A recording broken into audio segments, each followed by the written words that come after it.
Buenas tardes. Muchas gracias. Hoy estoy acá para decirles que Occidente está en peligro. Está en peligro porque aquellos que supuestamente deben defender los valores de Occidente se encuentran cooptados por una visión del mundo que inexorablemente conduce al socialismo y, en consecuencia, a la pobreza.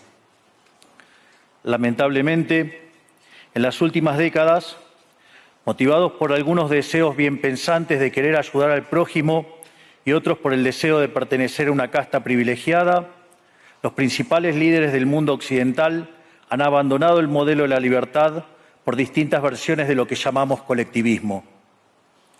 Nosotros estamos acá para decirles que los experimentos colectivistas nunca son la solución a los problemas que aquejan a los ciudadanos del mundo, sino que, por el contrario, son su causa. Créanme, nadie mejor que nosotros los argentinos para dar testimonios de estas dos cuestiones. Cuando adoptamos el modelo de la libertad, allá por el año 1860, en 35 años nos convertimos en la primer potencia mundial, mientras que cuando abrazamos el colectivismo, a lo largo de los últimos 100 años, vimos cómo nuestros ciudadanos comenzaron a empobrecerse sistemáticamente hasta caer en el puesto número 140 del mundo.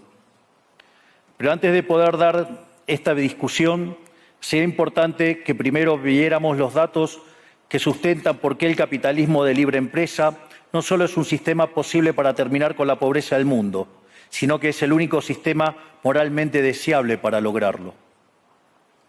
Si consideramos la historia del progreso económico, podemos ver cómo desde el año 0 hasta el año 1800 aproximadamente, el PBI per cápita del mundo prácticamente se mantuvo constante durante todo el periodo de referencia. Si uno mira un gráfico de la evolución del crecimiento económico a lo largo de la historia de la humanidad, uno estaría viendo un gráfico con la forma de un palo de hockey, una función exponencial que se mantuvo constante durante el 90% del tiempo y se dispara exponencialmente a partir del siglo XIX. La única excepción a esta historia de estancamiento se dio a finales del siglo XV con el descubrimiento de América. Pero salvando esta excepción, a lo largo de todo el periodo entre el año 0 y el año 1800, el PBI per cápita a nivel global se mantuvo estancado. Ahora bien, no solo que el capitalismo generó una explosión de riqueza desde el momento que se adoptó como sistema económico, sino que, si uno analiza los datos, lo que se observa es que el crecimiento se viene acelerando a lo largo de todo el periodo. Durante todo el periodo comprendido entre el año 0 y el 1800, la tasa de crecimiento del PBI per cápita se mantuvo estable en torno al 0,02% anual, es decir, prácticamente sin crecimiento. A partir del siglo XIX, con la Revolución Industrial, la tasa de crecimiento pasa al 0,66%. A ese ritmo, para duplicar el PBI per cápita, se necesitarían crecer durante 107 años. Ahora bien, si observamos el periodo entre 1900 y 1950, la tasa de crecimiento se acelera al 1,66% anual. Ya no necesitamos 107 años para duplicar el PBI per cápita, sino 66. Y si tomamos el periodo comprendido entre 1950 y el año 2000, vemos que la tasa de crecimiento fue de 2,1% anual, lo que derivaría en que en solo 33 años podríamos duplicar el PBI per cápita del mundo. Esta tendencia, lejos de detenerse, se mantiene viva aún hoy. Si tomamos el periodo entre el año 2000 y el 2023, la tasa de crecimiento volvió a acelerar el 3% anual, lo que implica que podríamos duplicar nuestro PBI per cápita en el mundo en tan solo 23 años. Ahora bien, cuando se estudia el PBI per cápita desde el año 1800 al día de hoy, lo que se observa es que luego de la Revolución Industrial, el PBI per cápita mundial se multiplicó por más de 15 veces, generando una explosión de riqueza que sacó de la pobreza al 90% de la población mundial. No debemos olvidar nunca que para el año 1800, cerca del 95% de la población mundial vivía en la pobreza más extrema, mientras que ese número cayó al 5% para el año 2020, previo a la pandemia. La conclusión es obvia. Lejos de ser la causa de nuestros problemas, el capitalismo de libre empresa como sistema económico es la única herramienta que tenemos para terminar con el hambre, la pobreza y la indigencia a lo largo y a lo ancho de todo el planeta. La evidencia empírica es incuestionable. Por eso, como no cabe duda de que el capitalismo de libre mercado es superior en términos productivos, la doxa de izquierda ha atacado al capitalismo por sus cuestiones de moralidad, por ser, según ellos, dicen sus detractores, que es injusto. Dicen que el capitalismo es malo porque es individualista y que el colectivismo es bueno porque es altruista, con la ajena, y en consecuencia bregan por la justicia social. Pero este concepto que en el primer mundo se ha puesto de moda en la última época, en mi país es una constante del discurso político desde hace más de 80 años. El problema es que la justicia social no es justa, sino que tampoco aporta al bienestar general. Muy por el contrario, es una idea intrínsecamente injusta, porque es violenta. Es injusta porque el Estado se financia a través de impuestos y los impuestos se cobran de manera coactiva. ¿O acaso alguno de nosotros puede decir que paga los impuestos de manera voluntaria? Lo cual significa que el Estado se financia a través de la coacción y que a mayor carga impositiva, mayor es la coacción, menor es la libertad. Quienes promueven la justicia social parten de la idea de que el conjunto de la economía es una torta que se puede repartir de una manera distinta. Pero esa torta no está dada, es riqueza que se va generando en lo que, por ejemplo, Israel Kirzler llama un proceso de descubrimiento de mercado. Si el bien o servicio que ofrece una empresa no es deseado, esa empresa quiebra a menos que se adecúe a lo que el mercado le está demandando. Si genera un producto de buena calidad a un buen precio atractivo, le va a ir bien y va a producir más. De modo que el mercado es un proceso de descubrimiento en el cual el capitalista encuentra sobre la marcha el rumbo correcto. Pero si el Estado castiga al capitalista por tener éxito y lo bloquea en este proceso de descubrimiento, destruye sus incentivos y las consecuencias de ello es que va a producir menos y la torta será más chica, generando perjuicio para el conjunto de la sociedad. El colectivismo, al inhibir estos procesos de descubrimiento y al dificultar la apropiación de lo descubierto, ata al emprendedor de las manos y le imposibilita producir mejores bienes y ofrecer mejores servicios a un mejor precio. ¿Cómo puede ser entonces que desde la academia, los organismos internacionales, la política y la teoría económica se demonice un sistema económico que no solo ha sacado de la pobreza más extrema al 90% de la población mundial y lo hace cada vez más rápido, sino que además es justo y moralmente superior? Gracias al capitalismo de libre empresa, hoy el mundo se encuentra en su mejor momento. No hubo nunca en toda la historia de la humanidad un momento de mayor prosperidad que el que vivimos hoy. El mundo de hoy es más libre, más rico, más pacífico y más próspero que en cualquier otro momento de nuestra historia.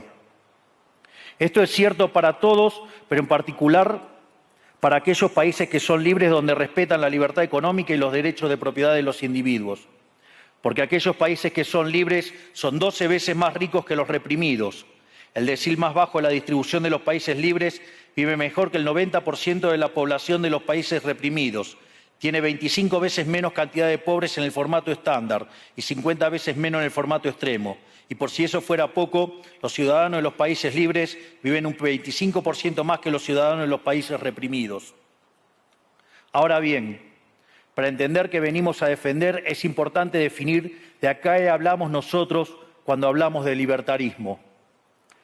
Para definirlo, retomo las palabras del máximo prócer de las ideas de la libertad de Argentina, el profesor Alberto Venegas Lynch, que dice: el libertarismo es el respeto irrestricto del proyecto de vida del prójimo, basado en el principio de no agresión y en defensa del derecho a la vida, a la libertad y a la propiedad, cuyas instituciones fundamentales son la propiedad privada, los mercados libres de intervención estatal, la libre competencia, la división del trabajo y la cooperación social, donde solo se puede ser exitoso sirviendo al prójimo con bienes de mejor calidad a un mejor precio.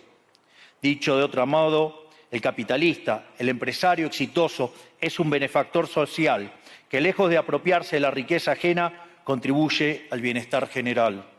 En definitiva, un empresario exitoso es un héroe. Este es el modelo que nosotros estamos proponiendo para la Argentina del futuro. Un modelo basado en los principios fundamentales del libertarismo: la defensa de la vida, de la libertad y de la propiedad. Ahora bien, Si el capitalismo de libre empresa y la libertad económica han sido herramientas extraordinarias para terminar con la pobreza en el mundo, y nos encontramos hoy en el mejor momento de la historia de la humanidad, vale la pena preguntarse, ¿por qué digo entonces que Occidente está en peligro? Digo que Occidente está en peligro justamente porque en aquellos países que deberíamos defender los valores del libre mercado, la propiedad privada y las demás instituciones del libertarismo, sectores del establishment político y económico, algunos por errores en su marco teórico y otros por ambición de poder, están socavando los fundamentos del libertarismo, abriéndole las puertas al socialismo y condenándonos potencialmente a la pobreza, a la miseria y el estancamiento. Porque nunca debe olvidarse que el socialismo es siempre y en todo lugar un fenómeno empobrecedor, que fracasó en todos los países que se intentó. Fue un fracaso en lo económico, fue un fracaso en lo social, fue un fracaso en lo cultural y además asesinó a más de 100 millones de seres humanos. El problema esencial de Occidente hoy es que no solo debemos enfrentarnos a quienes, aún luego de la caída del muro y la evidencia empírica abrumadora, siguen bregando por el socialismo empobrecedor, sino también a nuestros propios líderes, pensadores y académicos que, amparados en un marco teórico equivocado, socavan los fundamentos del sistema que nos ha dado la mayor expansión de riqueza y prosperidad de nuestra historia. El marco teórico al que me refiero es el de la teoría económica neoclásica, que diseña un instrumental que, sin quererlo, termina haciendo funcional la intromisión del Estado, el socialismo y la degradación de la sociedad. El problema de los neoclásicos es que, como el modelo del que se enamoraron no mapea contra la realidad, atribuyen el error al supuesto fallo del mercado, en vez de revisar las premisas de su modelo. Sobre pretexto de un supuesto fallo de mercado, se introducen regulaciones que lo único que generan es distorsiones en el sistema de precios que impiden el cálculo económico y, en consecuencia, el ahorro, la inversión y el crecimiento. Este problema radica esencialmente en que ni siquiera los economistas supuestamente libertarios comprenden qué es el mercado, ya que si se comprendiera, se vería rápidamente que es imposible que exista algo así como un fallo de mercado. El mercado no es una mera descripción gráfica de una curva de oferta y otra de demanda en un gráfico. El mercado es un mecanismo de cooperación social donde se intercambian voluntariamente derechos de propiedad. Por lo tanto, dada esta definición, hablar de fallo de mercado es un oxímoron. No existe el fallo de mercados. Si las transacciones son voluntarias, el único contexto en el que puede haber un fallo de mercado es si hay coacción. Y el único con la capacidad de coaccionar de manera generalizada es el Estado, que tiene el monopolio de la violencia. En consecuencia, si alguien considera que hay un fallo de mercado, les recomendaría que revisen si hay intervención estatal en el medio. Y si encuentran que no hay intervención estatal en el medio, les sugiero que hagan de nuevo el análisis porque definitivamente está mal. Los fallos de mercado no existen. Un ejemplo de los supuestos fallos de mercado que describen los neoclásicos son las estructuras concentradas de la economía. Sin embargo, sin funciones que presenten rendimientos crecientes a escala, cuya contrapartida son las estructuras concentradas de la economía, no podríamos explicar el crecimiento económico desde el año 1800 hasta hoy. Fíjense qué interesante. Desde el año 1800 en adelante, con la población multiplicándose más de 8 o 9 veces, el producto per cápita creció más de 15 veces. Es decir, existen rendimientos crecientes. Eso llevó la pobreza extrema del 95% al 5%. Sin embargo, esas presencias de rendimientos crecientes implican estructuras concentradas, lo que se llamaría, por ejemplo, un monopolio. ¿Cómo puede ser que algo que haya generado tanto bienestar para la teoría neoclásica, eso es un fallo de mercado? Economistas neoclásicos, salgan de la caja. Cuando el modelo falla, no hay que enojarse con la realidad, hay que enojarse con el modelo y cambiarlo. El dilema que enfrenta el modelo neoclásico es que dicen querer perfeccionar el funcionamiento del mercado atacando lo que ellos consideran fallos, pero al hacerlo no solo abren las puertas del socialismo, sino que atentan contra el crecimiento económico. Ejemplo, regular monopolios, destruirle las ganancias y destrozar los rendimientos crecientes, automáticamente destruiría el crecimiento económico. Dicho de otro modo, cada vez que ustedes quieran hacer una corrección de un supuesto fallo de mercado, inexorablemente, por desconocer lo que es el mercado o por haberse enamorado de un modelo fallido, están abriendo las puertas al socialismo y están condenando a la gente a la pobreza. Sin embargo, frente a la demostración teórica de que la intervención del Estado es perjudicial, la evidencia empírica de que fracasó porque no podía ser de otra manera, la solución que propondrán los colectivistas no es mayor libertad, sino es que es mayor regulación, generando una espiral descendente de regulaciones hasta que todos seamos más pobres y a la vida de todos nosotros dependa de un burócrata sentado en una oficina de lujo. Dado el estrepitoso fracaso de los modelos colectivistas y los innegables avances del mundo libre, los socialistas se vieron forzados a cambiar su agenda. Dejaron atrás la lucha de clases basada en el sistema económico para reemplazarla por otros supuestos conflictos sociales igual de nocivos para la vida en comunidad y para el crecimiento económico. La primera de estas nuevas batallas fue la pelea ridícula y antinatural entre el hombre y la mujer. El libertarismo ya establece la igualdad entre los sexos. La piedra fundacional de nuestro credo dice que todos los hombres somos creados iguales, que todos tenemos los mismos derechos inalienables otorgados por el Creador, entre los que se encuentran la vida, la libertad y la propiedad. En lo único que devino esta agenda del feminismo radical es en mayor intervención del Estado para entorpecer el proceso económico, darle trabajo a burócratas que no le aportaron nada a la sociedad, sea en formato de ministerios de la mujer o organismos internacionales dedicados a promover esta agenda. Otro de los conflictos que los socialistas plantean es del hombre contra la naturaleza. Sostienen que los seres humanos dañamos el planeta y que debe ser protegido a toda costa, incluso llegando a abogar por mecanismos de control poblacional o en la agenda sangrienta del aborto. Lamentablemente, estas ideas nocivas han pregnado fuertemente en nuestra sociedad. Los neomarxistas han sabido cooptar el sentido común de Occidente. Lograron esto gracias a la apropiación de los medios de comunicación, de la cultura, de las universidades y sí, también de los organismos internacionales. Este último caso es el más grave, tal vez, porque se trata de instituciones que tienen enorme influencia en las decisiones políticas y económicas de los países que integran esos organismos multilaterales. Por suerte, somos cada vez más los que nos atrevemos a levantar la voz, porque vemos que si no combatimos frontalmente estas ideas, el único destino posible es que cada vez vamos a tener más Estado, más regulación, más socialismo, más pobreza, menos libertad y, en consecuencia, peor nivel de vida. Occidente, lamentablemente, ya comenzó a transitar este camino. Sé que a muchos les puede sonar ridículo plantear que Occidente se ha volcado al socialismo, pero solo es ridículo en la medida que uno se restringe a la definición económica tradicional del socialismo, que establece que es un sistema económico donde el Estado es el dueño de los medios de producción.